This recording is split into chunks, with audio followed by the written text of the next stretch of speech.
Before you dive into this gut-wrenching tale of loss, corporate secrets, and an undeniable second chance, smash that subscribe button, hit like on this video, and tell us in the comments, what is the biggest secret someone has ever kept from you, and how did it shatter your life?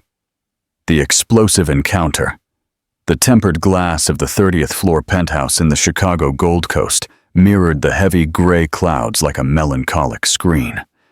Ethan Vance, 34, adjusted his navy tie for the third time in 5 minutes, a nervous tic that had developed over the last few months of his deteriorating marriage.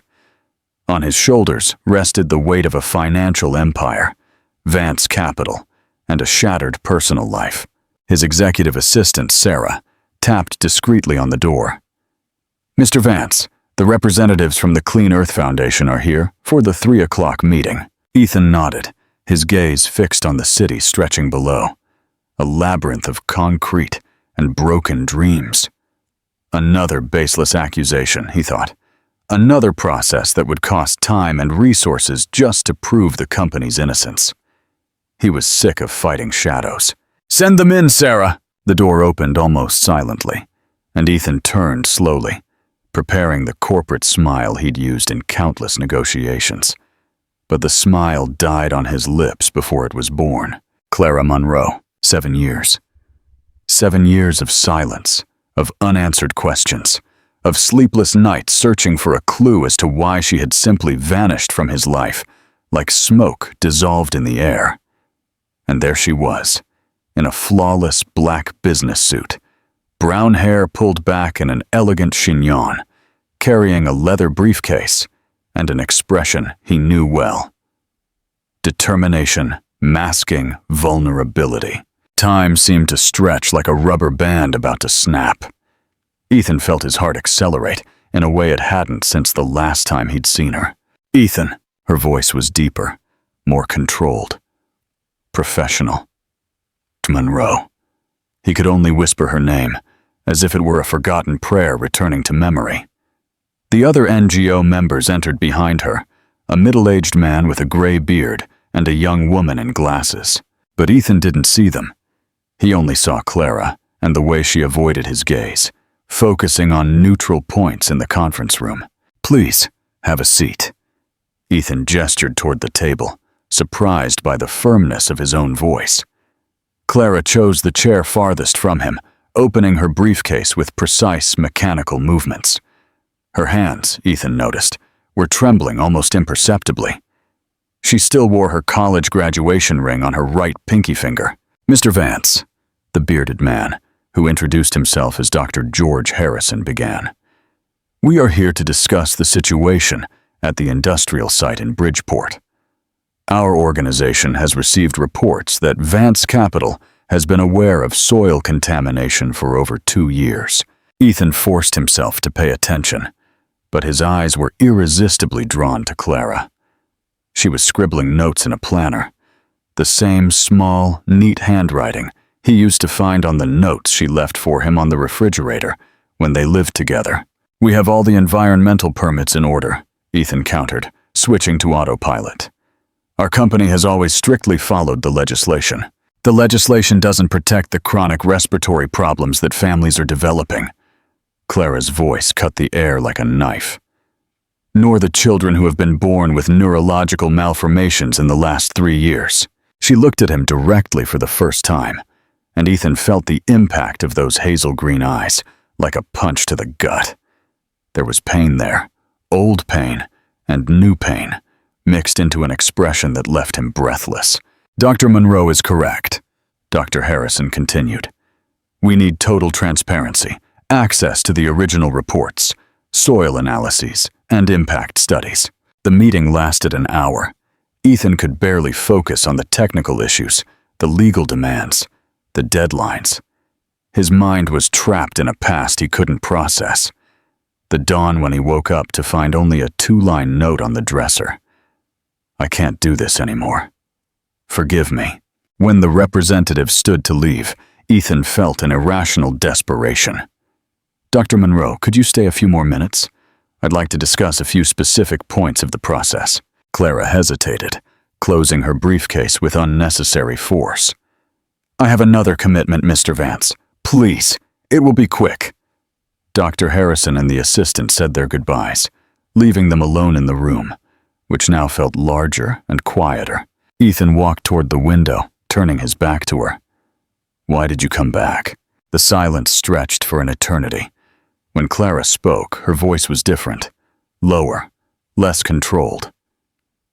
"I've been working here in Chicago for 3 years. 3 years." He turned slowly. "And you never what? Never looked for me?" A bitter laugh escaped his lips. "You got married, Ethan. I saw the photos in the papers. The wedding of the year, remember?" Ethan closed his eyes. Victoria. The marriage that had transformed into a golden cage, into endless nights of arguments, into a corrosive silence that consumed everything around them. "You left me." The words came out harsher than he intended. "You just disappeared. No explanation, no." "I had my reasons." "What reasons?" Ethan took a step toward her. "What reasons justify vanishing from someone's life? Canceling a wedding by letter, leaving someone wondering for years what they did wrong?" Clara stood up abruptly, the chair scraping the floor. Her hands were visibly shaking now. "You wouldn't understand." "Then explain it to me. Give me a reason.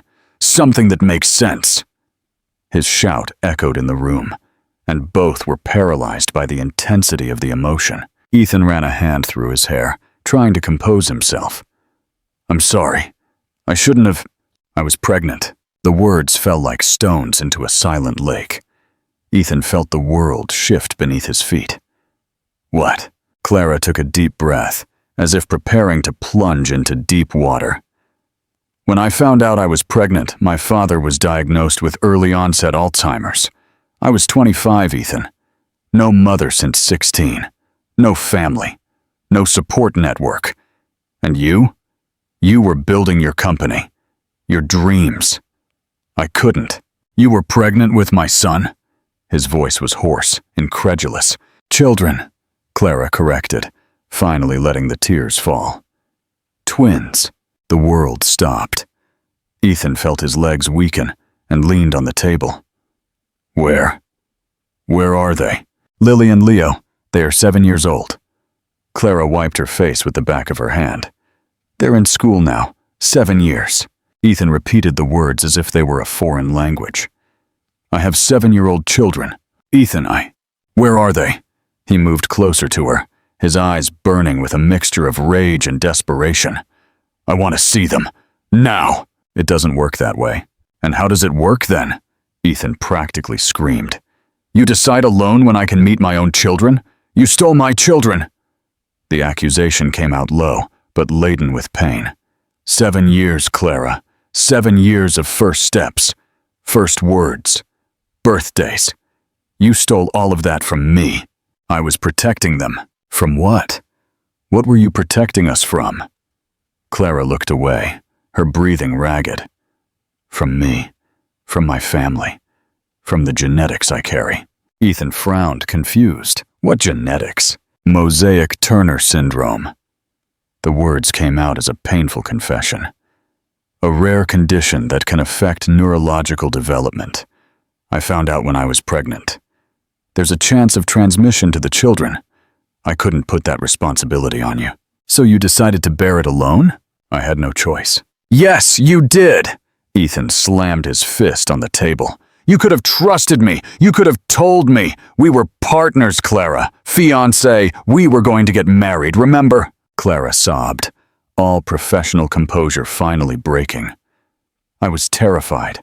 My father was wasting away every day, no longer recognizing my face. My mother died tragically when I needed her most. I couldn't risk you abandoning me too. It was easier to leave first. Ethan remained silent for a long moment, processing all the information. When he spoke again, his voice was quieter, but charged with deep sadness. You wouldn't even look me in the eye. I loved you more than any dream, more than any company, and you knew it. Clara shook her head, tears falling freely now. I loved you too, that's why I left. They stood there, separated by feet of distance and years of resentment, but united by a shared pain that neither knew how to heal. "The children's medical exams?" Ethan asked, his voice strained. "How are they?" "Leo is fine, perfectly healthy.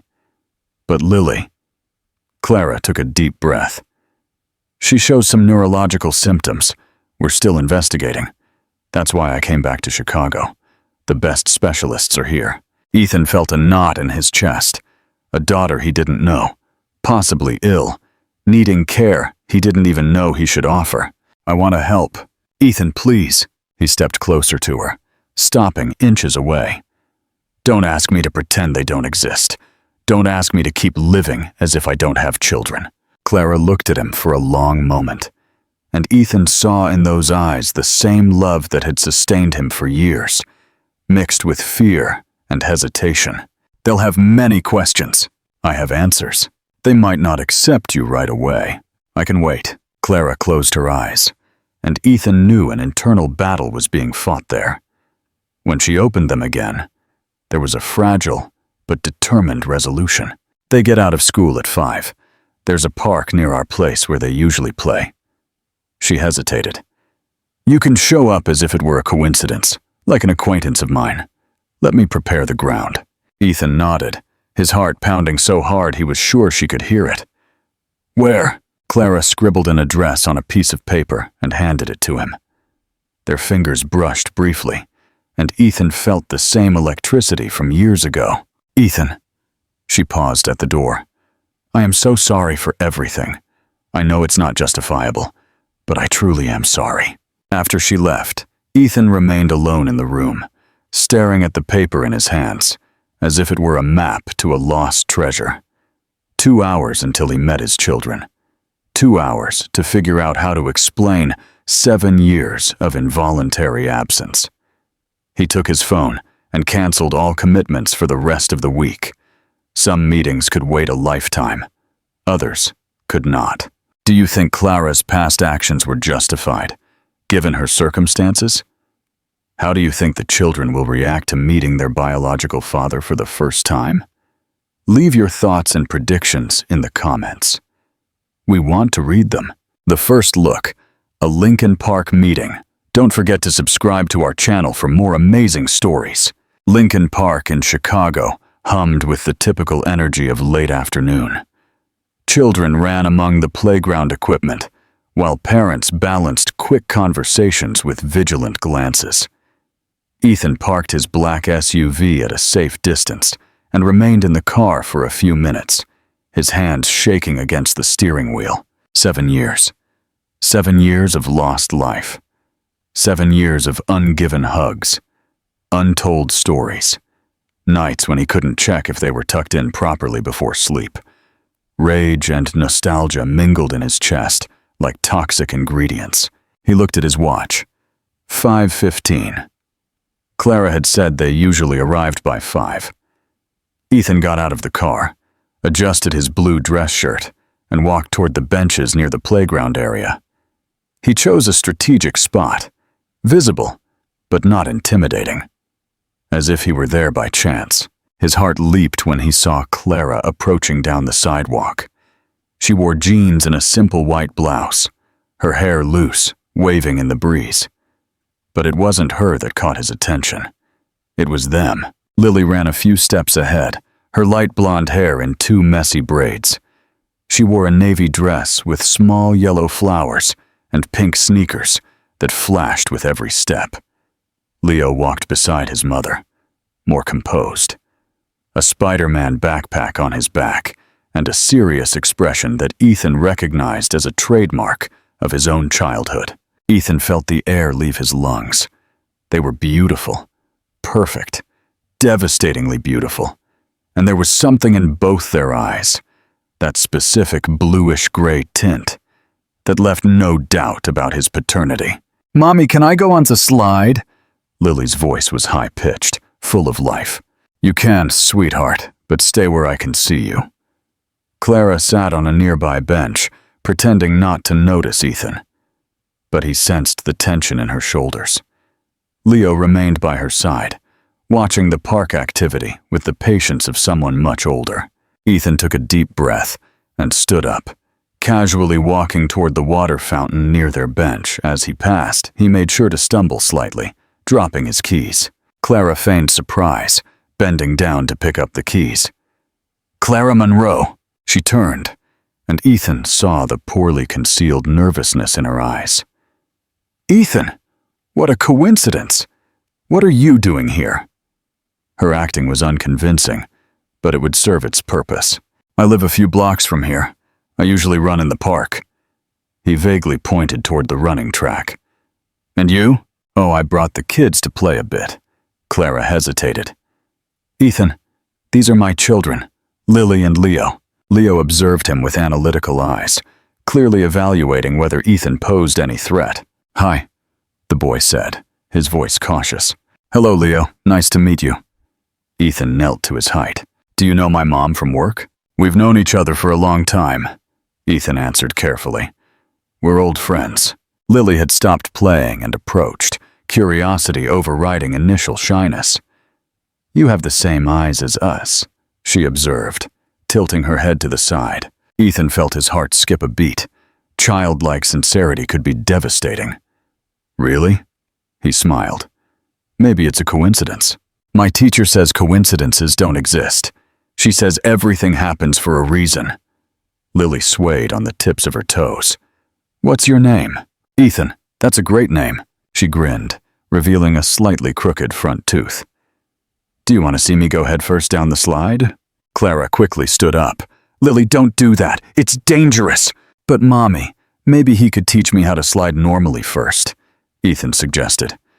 "I bet she's very brave." Lily lit up and ran back to the playground. Ethan sat on the bench next to Clara, maintaining a respectful distance. "She is," he paused, unable to find the words. "Energetic, stubborn, too curious for her own good," Clara completed, but there was affection in her voice. "Perfect," Ethan said simply. "She's perfect." Leo had sat on the other side of his mother, but continued watching Ethan. "Do you have children?" the boy asked suddenly. The question hit Ethan like a punch. He looked at Clara, who looked away. "No," he answered honestly. "I don't have children." "Why, Leo?" Clara gently reprimanded him. "It's okay," Ethan addressed the boy. "It's a good question. I guess I never found the right person to start a family with." "My mom doesn't have a husband either," Leo commented. "She says our dad couldn't stay with us." Every word was a dagger. Ethan had to swallow before answering. "Sometimes circumstances are complicated. Do you think he would like us?" Leo asked. "Our dad?" And there was a vulnerability in his voice that broke Ethan's heart. "I'm sure he would love you more than anything in the world," Ethan replied, his voice choked with emotion. "Like any father would love such special children." Leo smiled for the first time, a small but genuine smile. "Do you want to see my drawing?" He opened his backpack and pulled out a notebook. "I drew a dragon at school today." Ethan took the notebook with careful hands, as if holding something precious. The drawing showed a dark green dragon, with golden wings exhaling fire toward a castle. "That's incredible. You are very talented." "Lily draws better than me," Leo admitted. "She draws people. I only know how to do dragons and cars." "Dragons and cars are cool subjects," Ethan said seriously. "Do you like cars?" Leo's eyes lit up. "Yes, especially sports cars. My mom says when I'm big, I can have one if I work hard." "That's a good plan," Ethan smiled. "What's your favorite?" "Ferrari, red," Leo answered without hesitation. "And you? Do you have a car?" "I have a few," Ethan admitted. "Maybe I could show them to you sometime." "Really?" Leo brightened, but quickly looked at his mother. "If Mom lets me, of course." Clara was tense. Ethan could feel it. The situation was getting out of hand, and he knew he needed to step back. "Look at you two." Lily came running back, her cheeks red with excitement. "I made a friend. Her name is Sarah, and she has a dog named Palomita." "That's great, sweetheart," Clara replied, looking at her watch. "But it's getting late. We need to go home." "Already?" Lily pouted. 5 more minutes. Ethan can stay and watch me slide down the slide properly. Ethan looked at Clara, who hesitated. I think your mom is right. It's getting dark. Are you ever going to come back here? Leo asked. Well, I run around here a couple of times a week. We come here every Tuesday and Thursday, Lily informed him. And Saturdays too, when we don't have other things to do. Lily! Clara reprimanded her. We don't need to tell everyone our schedule.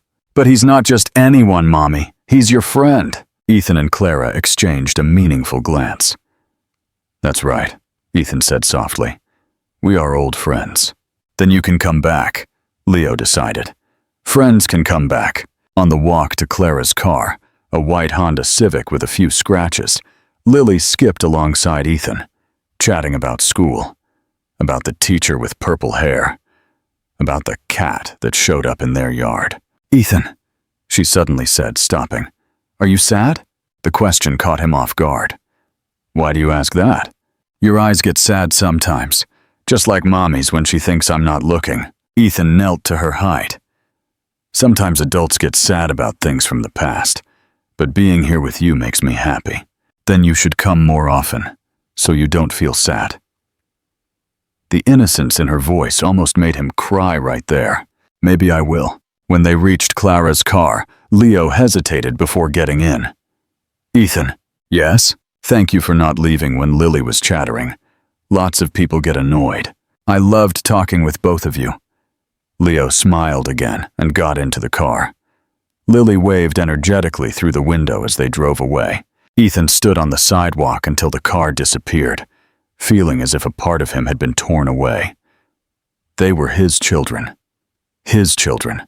who didn't know who he was, who had grown up without him, who were perfect and wonderful and inches away, yet completely out of his reach. He pulled out his cell phone and dialed Clara's number. Hello. They're incredible. Silence on the other end. Ethan! No. Let me speak. His voice trembled. They are incredible, Clara. Smart, loving, curious. And I lost everything. All the important moments. All the little daily miracles. I lost everything. I know. Her voice was choked. I know, and I'm sorry. How do you do it? He asked. How do you manage to raise them alone? It's overwhelming. Some days are harder than others. Clara sighed. Especially with Lily. She has episodes, intense headaches, mental confusion. The doctors are still investigating. Ethan's stomach clenched. How can I help? Ethan, we talked about this. They liked me, Clara. Did you see? Lily invited me back. Leo shared his drawing. They need a father figure. Even if they don't know I'm their father yet. A long pause. You have to understand one thing, Clara finally said. If you come into their lives, you can't give up. You can't decide it's too hard and leave. They've suffered enough. I'm not going anywhere. I love them. How can I be sure? Because I love them, Ethan replied without hesitation. I met them 2 hours ago, and I already love them more than I knew it was possible to love anyone. Imagine after a lifetime. Another silence. Tuesday? Clara finally said. You can come on Tuesday, but slowly, Ethan. They need to get used to you first. Thank you. He closed his eyes in relief. Thank you for giving me this chance. When he hung up the phone, Ethan sat in the driver's seat and allowed himself to cry for the first time in years. He cried for the loss, for the nostalgia, for the instant, overwhelming love he felt for 2 children he barely knew, but who were, undeniably, the most important thing that had ever happened to him. Tuesday couldn't come soon enough. What profound impact do you think this revelation will have on Ethan's life from now on? How will Clara navigate the delicate process of integrating him into the children's lives? Share your ideas and predictions in the comments. Don't forget to like and share this video. The Imperfect Family and the Uncomfortable Question. 3 months later, Clara's apartment in Chicago's Lakeview neighborhood had transformed into something completely different. The walls, once sober and neutral, adorned only with diplomas and abstract paintings, now displayed a colorful and chaotic gallery of children's drawings. Leo's dark green dragons competed for space with Lily's family portraits, where everyone appeared hand in hand beneath a smiling orange-yellow sun. On the refrigerator, colorful animal magnets held a growing collection of memories. Photos from the park taken with Ethan's phone, reminders of doctor's appointments written in Clara's neat hand, school reports with gold stars, and a special note, written in hesitant child's handwriting. Ethan is our special friend, and he makes Mommy smile. Below it, in Leo's firmer hand, was written, "He makes us smile too." Ethan had become a constant and expected presence on Tuesdays and Thursdays, and on Saturdays, when he didn't have urgent company commitments. What began as casual and carefully orchestrated meetings in the park had naturally evolved into entire afternoons at Clara's house. Dedicated help with homework, dinners that stretched until the children fell asleep on the living room sofa. Still clutching the storybooks he read in different voices for each character, Leo had officially adopted him as a confidant for all things masculine. Sports cars he saw on the street and dreamed of driving one day, football team statistics, and mainly the deep, seemingly insoluble mysteries of the feminine universe, represented by his sister Lily and his mother Clara. Lily, for her part, had included him in all her sacred, non-negotiable rituals, the careful choice of bedtime stories, the detailed technical evaluation of each of her drawings. This dragon has a sad face, or an angry face, and daily consultations about which clothes made her prettier than a real princess, but not one of those silly ones who waits for a prince. Clara watched this transformation, her heart constantly divided between the deepest gratitude and a gnawing fear. Every genuine laugh the children shared with Ethan was simultaneously a blessing that warmed her soul and a punishment that reminded her of everything she had denied them for 7 long years. How could she explain to 2 innocent children that this man they loved with growing naturalness, who treated them with innate paternal affection, who knew their quirks and fears as if he had always been present, was actually the father they believed they had lost forever before even knowing him? The question tormented her during sleepless nights, when she heard Ethan read stories in the next room, his deep, loving voice narrating adventures of unlikely heroes and happy endings that seemed like whispered promises in the dark. "Mommy!" Lily appeared in the kitchen on that sunny Thursday in March, while Clara automatically prepared dinner, lost in thought. "Is Ethan having dinner with us today?" "Yes, sweetheart." Clara forced a smile, stirring the tomato sauce harder than necessary. "But remember, he has to leave early today. He has an important commitment." "What kind of commitment?" Leo appeared behind his sister, as he always did, his investigative curiosity in full swing. Clara hesitated, the wooden spoon suspended in the air. She couldn't say that Ethan was meeting his lawyers to finalize the last details of his divorce from Victoria, a process that had dragged on for months amidst increasingly absurd and deeply hurtful accusations, and a growing emotional instability that made everyone around them walk cautiously. "Work things, Leo. Boring adult things." "He works a lot," Lily observed, pensively nibbling a carrot she had stolen from the salad. "Just like you, Mommy. You both work a lot." "Sometimes adults need to work hard to take care of the people they love," Clara explained, hoping the answer would suffice. "Does Ethan love us?" Lily's question was formulated with the disconcerting naturalness of someone asking about the weather or the color of the sky. Clara almost dropped the pot.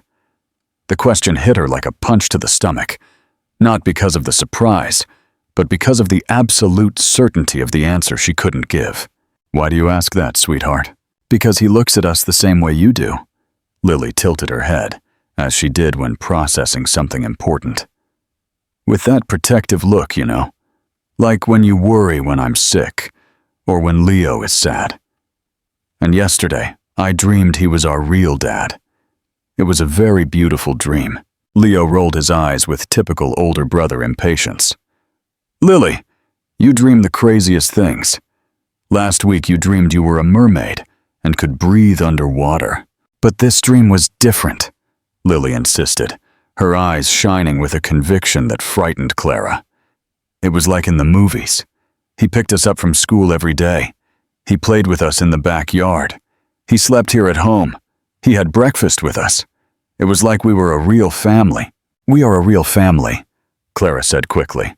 The three of us are a complete family. I know that, Mommy, Lily smiled with exaggerated patience. But in the dream, we were an even more complete family. With a dad and a mom,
Leo remained silent for a moment, and Clara realized with a knot in her heart that he was thinking about it too. Lily! Clara knelt to her daughter's level, her hand still trembling slightly. How do you feel when you're with Ethan? Safe. The answer came without hesitation, as if it were the most obvious thing in the world. Like when you hug me after a nightmare, like nothing bad can happen to me. Like he can fight any monster to protect me. Leo nodded silently, and Clara realized with a knot in her heart that he felt exactly the same way. Her children had found in Ethan something she herself hadn't even realized they were looking for, the father figure who completed the emotional puzzle of their lives. The doorbell rang, interrupting the significant moment. Lily ran to open it, as she always did, followed by Leo, who automatically assumed his role as the more cautious protector. Clara heard the children's exclamations of joy and Ethan's deep voice, which responded with equal enthusiasm and genuine affection. I brought you a surprise, Ethan announced when they entered the kitchen, carrying a mysterious bag. What surprise? What surprise? Lily jumped impatiently, trying to peer into the bag. Ethan showed a small box with colored tickets. Movie tickets? There's a new Spider-Man movie, and I thought we could go on Saturday, if your mom lets you, of course. We can, Mommy, please, please, please! Lily clasped her hands in a dramatic plea. I really want to see that movie, Leo added, his enthusiasm more contained, but equally genuine. I heard the kids at school say it's the best one ever. Of course you can.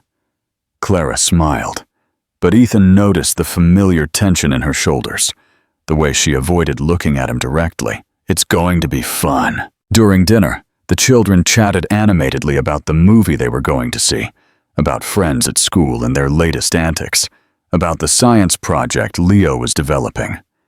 Ethan participated in the conversation with a naturalness that seemed innate, asking intelligent questions, laughing at the childish jokes, helping Lily cut her meat with infinite patience. Clara watched him discreetly, as she did every night. He was a natural father, effortless and unpretentious, patient with Lily's endless antics, attentive to Leo's quiet needs, affectionate without being permissive, present without being suffocating. Everything she had dreamed he would be if he had had the chance to be a father from the start. Ethan, Leo said suddenly, in the middle of his milk pudding dessert. Are you married? The question caught everyone by surprise, Ethan almost choked on his pudding, and Clara felt her blood run cold. "Why do you ask that, Leo?" "Just curious." Leo shrugged with studied indifference. "You never talk about your family, and you wear a wedding ring." Ethan looked at his own hand, where the white gold ring still shone. He wore it more out of automatic habit than any emotional meaning it might still hold. "I'm getting divorced," he answered with careful honesty. "Sometimes marriages don't work out, even if people try very hard." "Is it sad?" Lily asked, with the devastating sincerity only children possess. "A little," Ethan weighed the answer, "but it's also a relief when two people realize they can no longer make each other happy, no matter how hard they try." "And is that why you stay here with us?" Leo continued his thorough investigation. "Because you're lonely?" "No." Ethan looked directly at each of them.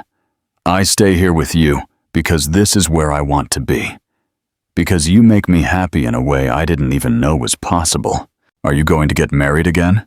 Leo persisted, with the determination of a small detective. Ethan looked directly at Clara, who was too focused on her pudding. "Maybe, if I find the right person." "How will you know it's the right person?" Lily leaned forward, intensely interested in the topic. "I think you know when you look at her and you feel like you've come home." His voice became lower, more intimate. "When you can't imagine a single day of your life without her. When she makes you want to be a better person, just to be worthy of her love." The silence that followed was charged with heavy meaning and expectation. Clara looked away, her cheeks slightly flushed, pretending to be absorbed in wiping a non-existent stain from the table. "Can I have more pudding?" Lily broke the tension with childlike practicality. "Just a little more," Clara replied, still avoiding Ethan's eyes. Later, after the children had gone to bed, following the elaborate ritual of brushing teeth, choosing pajamas, and listening to another story, this time about a dragon who discovered he was a vegetarian, Clara and Ethan remained on the apartment's small balcony, drinking coffee and watching the Chicago lights stretch to the horizon like an ocean of terrestrial stars. "They asked a lot of questions today," Clara commented, breaking the comfortable silence. "Children are naturally curious. It's part of their normal development." "Ethan," she hesitated, her hands gripping the coffee cup like an anchor. "I think it's time to tell them the truth." Ethan turned to her completely, surprised by the sudden declaration. "Are you sure? I thought you wanted to wait longer. They're getting very attached to you, and you to them." Clara sighed deeply. "If something goes wrong, if for some reason you have to leave suddenly." "I'm not going anywhere, Clara." "I know, but life is unpredictable. And also," she paused, "they deserve to know who you really are, especially because of Lily's medical situation." Lily's most recent exams had revealed some subtle but worrying neurological alterations that required constant, specialized medical monitoring. The neurologists needed the complete paternal family history to define the best treatment protocol and fully understand her clinical picture. "How do you want to do it?" Ethan asked, his voice filled with a mixture of anxiety and expectation. "I don't know." Clara laughed without humor, a bitter sound that cut the night. "How do you explain to two 7-year-olds that you lied to them for their entire known life? How do you ask for forgiveness for stealing their right to know their own father? You didn't lie, Clara. You protected them in the only way you knew how at the time. The same way I was protected when I learned they existed." The irony in his voice was clear and painful. "Protection through omission and silence never works for long, Ethan. The truth always finds a way out." Ethan remained silent, acknowledging that she was entirely right.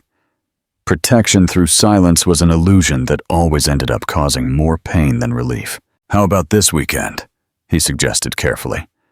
"After the movie, when they are relaxed and happy, we can take them somewhere special and talk calmly." "Where?" "I know a perfect place." Ethan smiled with a sad nostalgia. "A cabin in Lake Geneva, Wisconsin, that I used to go to with my father when I was a kid, when we needed to have important conversations. It's quiet, beautiful, surrounded by nature. A place where important conversations happen naturally. Clara nodded slowly, fear and determination battling in her chest. Okay, then, this weekend, after the movie, everything is going to be fine, Ethan said. But his own voice carried uncertainty. How can you be so sure? Because they already love us as a family. The truth will only formalize what we all already know in our hearts. Do you think this is the right time for Ethan and Clara to tell the children the truth? How will Lily and Leo react to a revelation that will alter their lives? Share your thoughts and predictions. The day that changed everything. Disappearance and confrontation. Subscribe now so you don't miss the dramatic conclusion of this incredible story. Friday arrived with a heavy, overcast sky, laden with humidity that seemed to presage a storm. Clara woke up with a strange, persistent feeling in her stomach, as if something bad was approaching on the horizon. A maternal intuition that left her uneasy for no apparent reason. Lily woke up cranky, with a pounding headache, symptoms that had become more frequent and worrying in recent weeks, leaving Clara constantly alert for any sign of worsening. "I don't want to go to school today," she complained during breakfast, pushing her fruit plate away with complete disinterest. "You have to go, sweetheart." Clara tried to keep her voice calm and patient. "Today is the presentation day for your marine animals project. You worked so hard on it, remember?" "I don't care about the stupid marine animals anymore," Lily pouted exaggeratedly. "My head hurts too much, and I just want to stay in bed." Leo watched his sister with the growing concern that had become his trademark in recent weeks. He had developed an almost paternal protective instinct toward Lily, as if he sensed she was more fragile and needed extra care. "Do you want me to stay with you at school today?" he offered seriously. "I can ask Mrs. Peterson to let me watch your presentation in the other class." "You have your own class, Leo," Clara said gently, touched by her son's dedication. "And your own math presentation. But I take care of Lily. It's my job to take care of her." The simple sentence, laden with responsibility, broke Clara's heart. Leo, at 7, already carried the emotional weight of being the older brother, the designated protector, responsible for a security that should belong exclusively to adults. "I know you take care of her, sweetheart, and that makes me very proud. But Lily will be fine at school. And afterward, both of you will go to Mrs. Agnes's house, as always, where you can take care of each other." Mrs. Agnes was the elderly neighbor next door who looked after the children during the few crucial hours between school dismissal and Clara's return from work. A sweet, maternal woman whom the children had spontaneously adopted as an honorary grandmother, and who treated both of them with the affection of someone who never had grandchildren of her own to spoil. The day passed with the tense normality of ordinary days. Clara focused on preparing for an important hearing on Monday. Ethan dealt with the last bureaucratic procedures of his divorce, and the children followed their school routines seemingly without issue, until 3 o'clock in the afternoon, when Clara's phone rang with the shrill urgency of an emergency. "Dr. Monroe!" Mrs. Agnes's voice was visibly distressed, laden with a worry that instantly chilled Clara's blood. "Leo hasn't come home." "What do you mean he hasn't come home?" Clara felt the world spin beneath her feet. "What do you mean by that?" "Lily arrived home with the school transport normally at 2:30, as always, but Leo wasn't with her."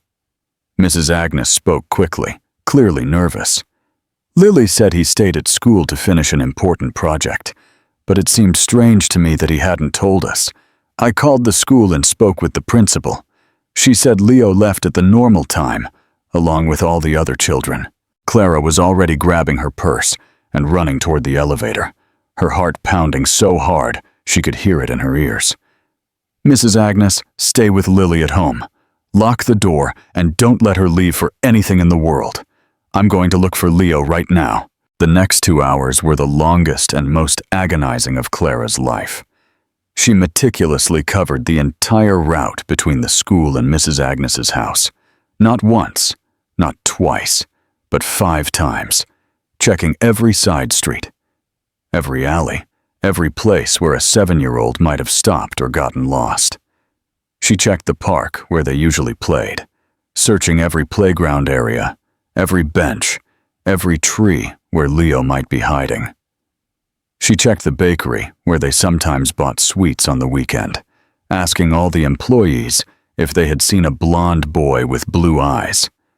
She ran to the public library Leo loved to visit, hoping to find him lost among the children's book stacks. Absolutely nothing. With every passing minute, desperation grew like a hungry beast, devouring her sanity. Clara called all the parents of Leo's friends she could remember, the school 3 times, the hospitals in the region, asking about lost children. At 5:30 in the afternoon, her hands shaking so much she could barely dial, she called Ethan. "Leo is missing." The 3 words cut the air like stabs. On the other end of the line, Ethan remained silent for 2 seconds that felt like an eternity. "Where are you?" "In front of the school. I've looked everywhere possible. He just disappeared." "Don't move. I'm coming there, and I'll bring help." In 20 minutes, which dragged on like hours, Ethan arrived at the school with 2 private investigators who regularly worked for his company on corporate security matters. Marcus and Robert were experienced professionals, specialists in missing persons cases. In 40 minutes, the police had been officially alerted, and a formal investigation was underway. The initial investigation, carried out with professional efficiency, revealed information that chilled the blood of everyone involved. Leo had indeed left school at the normal time, accompanied by the usual group of children who took the school transport.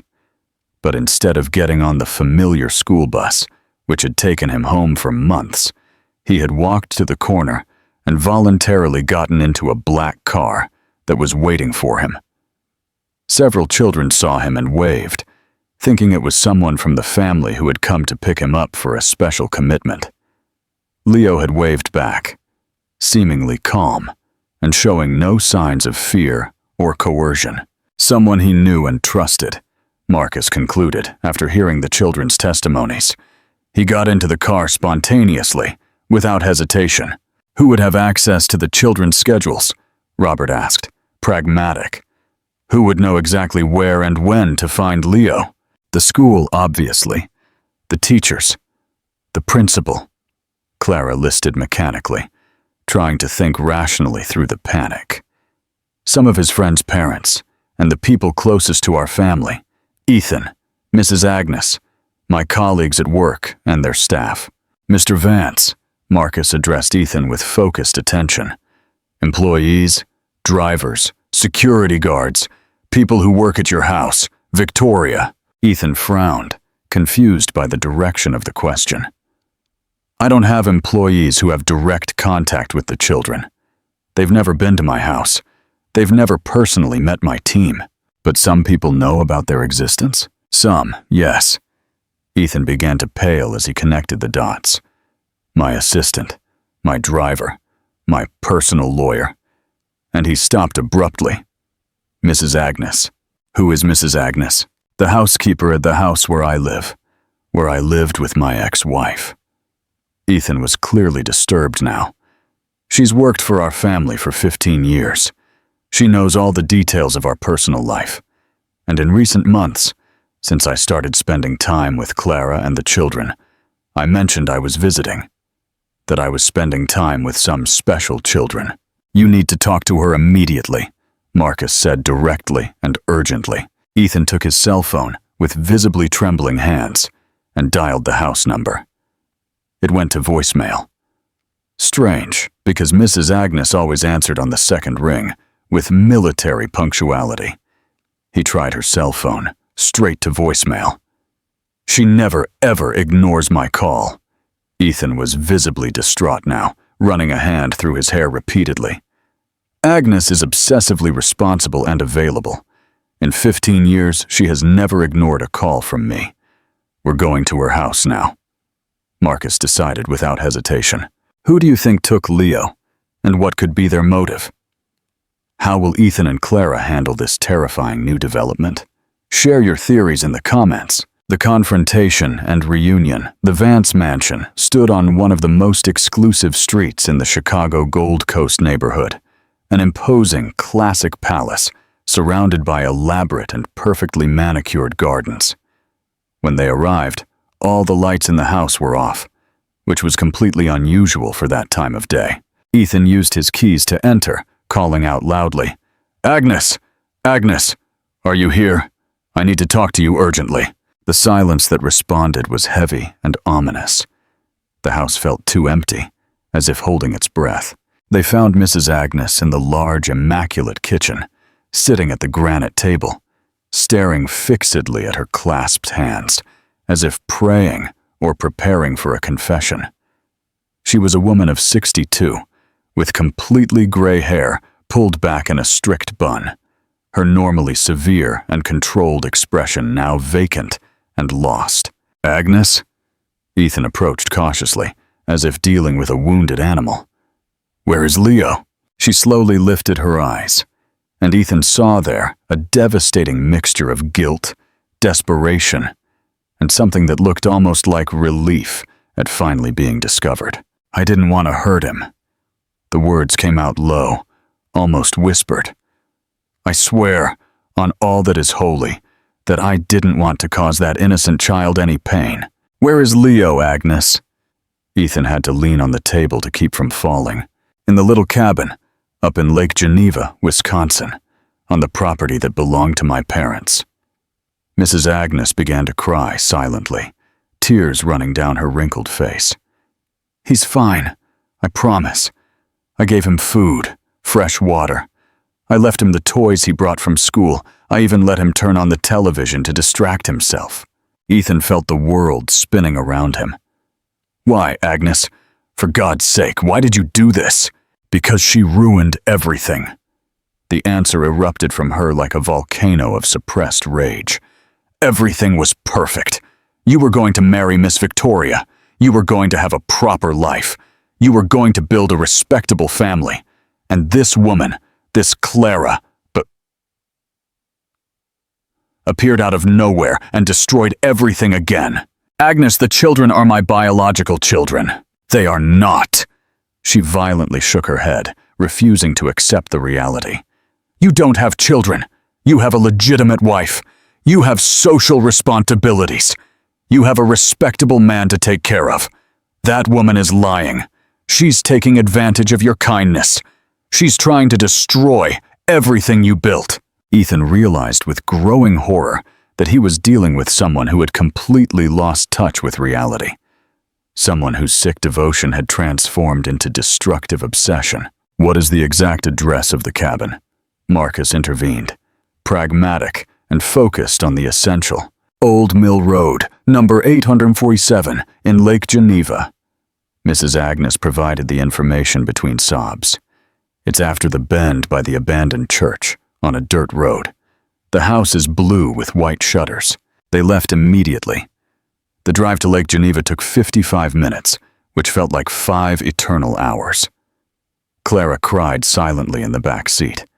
Ethan held her hand with desperate strength, and both prayed to find Leo safe and without severe psychological trauma.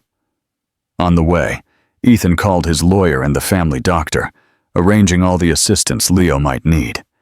He also contacted a child psychologist specializing in trauma to be available as soon as necessary. The reunion. The cabin was a small, isolated property with a simple but well-maintained house, painted light blue with white trim on the windows and doors. Upon arrival, they saw a light on in the window of what appeared to be a back room. Ethan didn't wait for the investigators. He ran to the front door and began pounding. "Leo! Leo, are you there? It's Ethan!" From inside the house came a cry of relief and joy. "Ethan, I'm here, I'm here." Ethan tried the doorknob. Locked. Marcus appeared with a screwdriver and quickly forced the simple lock. Leo was in the back room, sitting on a single bed with a floral quilt, looking at a storybook. When he saw Ethan in the doorway, his eyes filled with tears of pure relief, and he ran straight into the arms of the man he considered his personal hero. Ethan, I knew you would find me. I knew it. He clung to Ethan's neck as if he would never let go. Ethan held him as if Leo were precious glass, feeling his heart return to its normal rhythm for the first time in hours. Are you hurt? He asked, anxiously checking Leo for any visible injury. Did she hurt you in any way? No, no! Leo shook his head against Ethan's shoulder. She just said it was a special surprise for you, that you had asked me to stay here for a little while waiting. But it was taking a very, very long time, and she wouldn't let me call my mom to tell her where I was. Clara arrived a few seconds later, having run from the house entrance, and wrapped her son in a desperate, protective hug. My love, my boy, I'm sorry, she gasped, checking every inch of him for bruises. Never again. I promise I'll never let anything happen to you again. Mommy, I'm fine. Leo comforted her with a heartbreaking maturity. I knew they would find me. Ethan once promised he would always protect me, and he kept his promise. How do you think Leo will react to learning the whole truth about Ethan's identity? Will this shocking revelation create greater family unity or new divisions? Share your thoughts. The revelation. A father forever. In the car, on the way back to the city, Leo asked the question that definitively changed the course of their lives. Ethan, why were you so desperate when I went missing?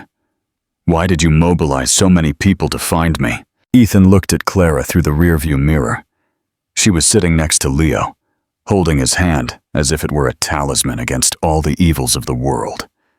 Their eyes met in the mirror, and she nodded almost imperceptibly. The moment had arrived. Because I love you, Leo, and I couldn't live if something happened to you. Just like a father loves a son. The silence stretched for miles of dark road. Ethan could hear his own heartbeat in his ears. It's because you're my real dad, Leo finally said, surprising the adults.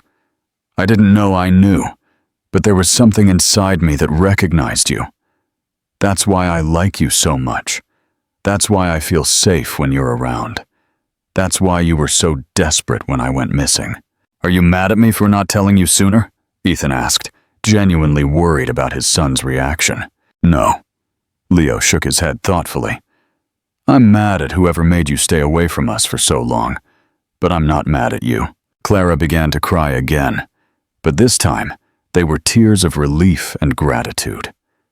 Her son had not only forgiven her, but had demonstrated an emotional understanding that left her proud and humbled in equal measure. Leo, she said softly, do you understand that it was my fault?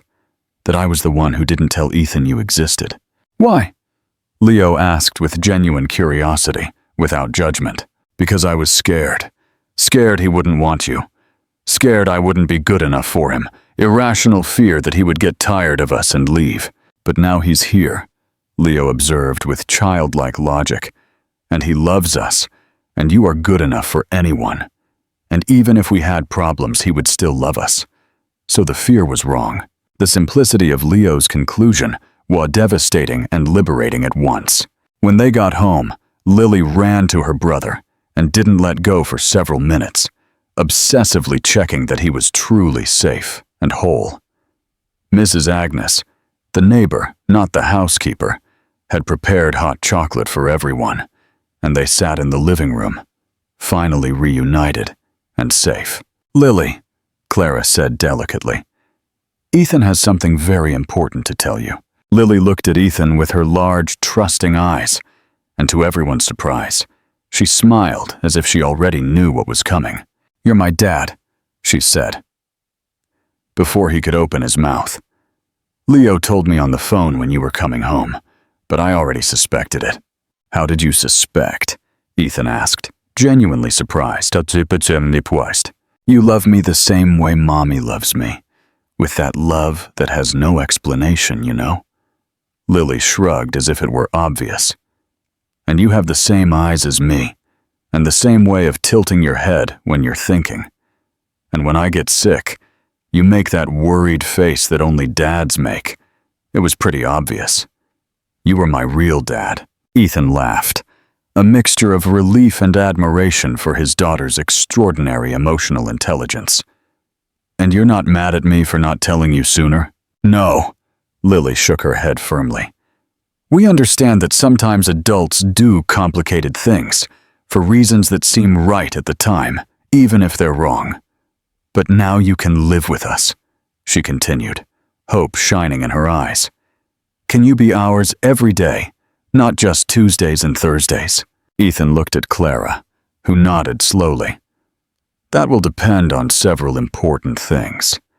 First, I will officially divorce Victoria, and your mom and I need to talk about many things about the future of our family. Do you still love Mommy?" Lily got straight to the point, with the typical frankness of children. "Lily!" Clara protested, her cheeks flushed with embarrassment.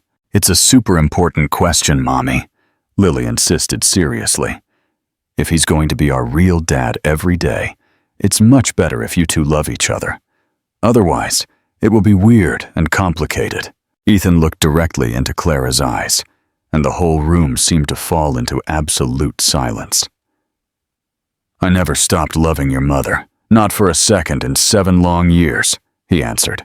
"Not even when I thought she had abandoned me without explanation. And you, Mommy?"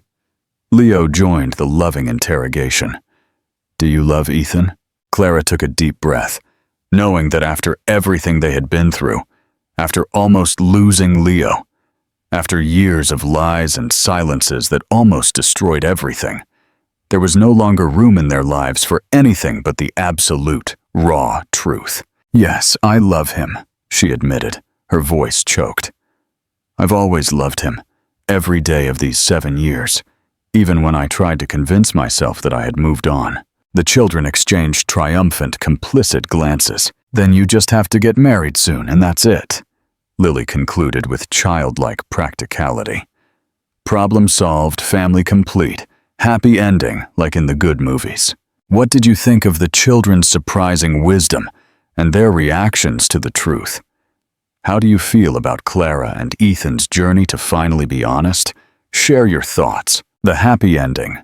A double-earned I do. Don't forget to comment on your favorite part and subscribe for more uplifting stories.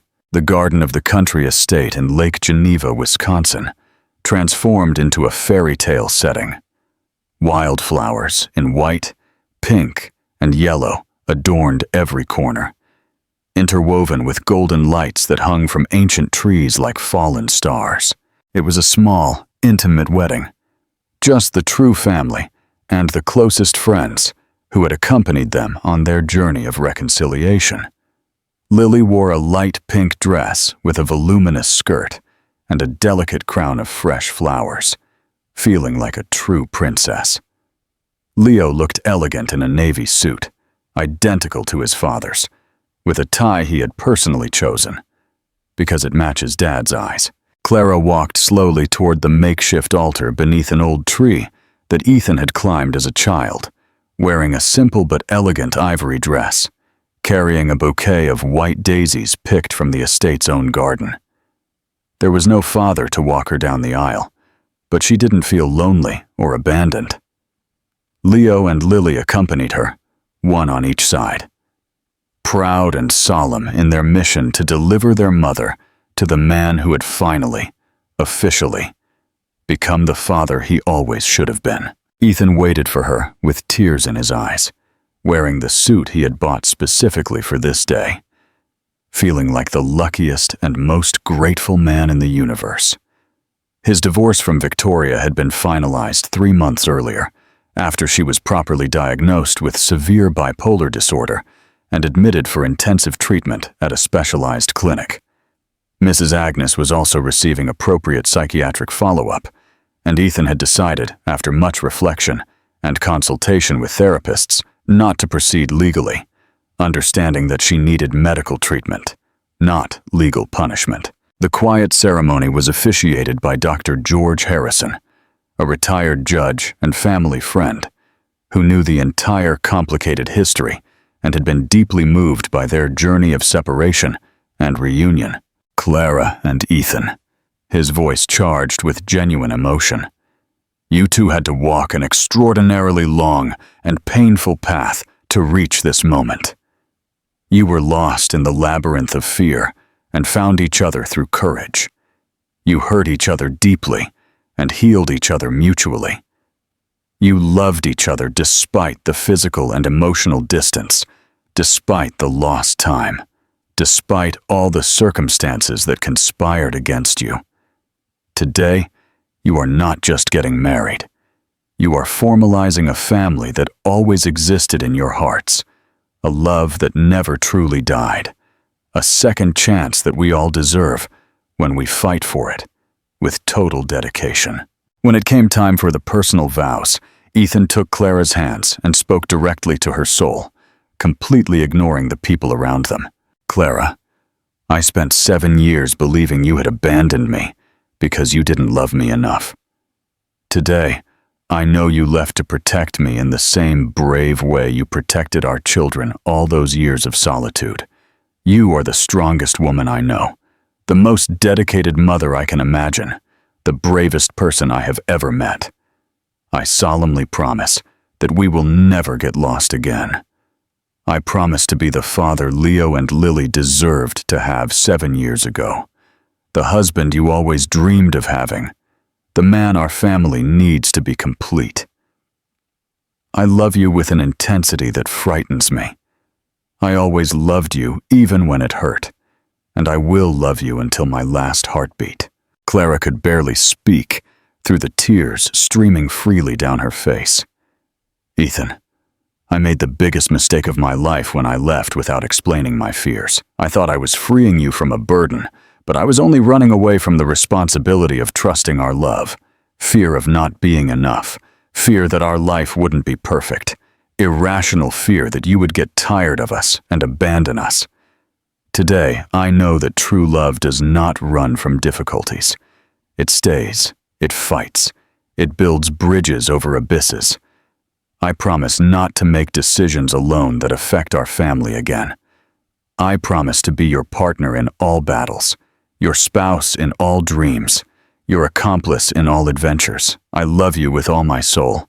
I always loved you even when I tried to deny it, and our love story is only truly beginning. When the judge declared them husband and wife, Leo and Lily shouted, "Hooray!" in unison, and tossed rose petals into the air, which fell upon the couple like a perfumed blessing. It was the complete family, finally reunited, officially Hilo. During the reception that followed, with live music and dancing under the stars, Lily approached her parents with a solemn expression. "Can I ask for something special?" she asked, like a miniature adult. "Of course, princess. Anything," Ethan replied, kneeling to her height. "When I'm older and I get married someday, I want my wedding to be exactly like yours." "What do you mean, sweetheart?"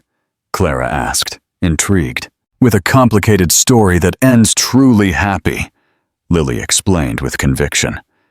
"With people who love each other, even when it's very difficult and confusing. With a family that never gives up, even when it seems impossible. And with true love, the kind that never runs out." Leo joined the conversation, as he always did. "And when I have kids, I'll tell them the whole story of how Grandpa Ethan and Grandma Clara got lost and found each other, so they know that sometimes the best things in life need to be earned twice, and that true love is worth waiting and fighting for." Ethan and Clara looked at each other over their children's heads, knowing that Leo and Lily had learned the most important and valuable lessons in life. That true love forgives the most serious mistakes, that families are built with infinite patience and daily dedication, and that second chances, when earned with genuine effort, can be even more precious and solid than the first. What was the most impactful moment of the wedding ceremony for you, and why? Share your final reflections on Ethan and Clara's journey to find their true happiness. Thank you for watching.